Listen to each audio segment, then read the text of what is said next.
হাদিসের মধ্যে আছে বাপ, আল্লাহর নবী বলছে যখনই জমিনে কোনো বান্দা নাফরমানি করে তখন ওই জমিনের ওই বান্দার পায়ের নিচের মাটিটা জমিনটা আল্লাহর কাছে আবেদন করে, আল্লাহ আল্লাহ আমার একটু সুযোগ দাও, আমি একটা শুধু গড় দেমু, আমার নিচের মাটিটা উপরে উঠামু, উপরের মাটি নিচে নামামু, শুধু ওই লোকটা যেরকম বিছনায় এপাশ ওপাশ করে আমি আমার জমিনটাকে একটু এপাশ ওপাশ করবো, আমার নিচের মাটি তুলবো, উপরের মাটি নিচে নামাবো, আল্লাহ এরে নিয়া আমি শুধু একটা উল্টানি দিতে চাই, তুমি আমার অনুমতি দাও। রব্বুল আলামিন তখন বলে ওই জমিনকে, না তুই এমন করিস না, ও যে আমার বান্দা, ওরে না আমি বানাইছি, ওরে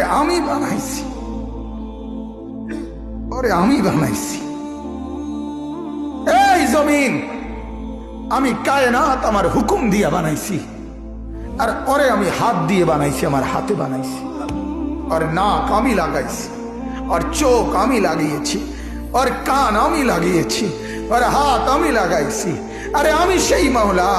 যে মাওলা কুন বললে ফায়াকুন, যে মাওলা ভ বললে হয়ে যায়। পরে বানাইতে এভাবে করি নাই, 9 মাস পরে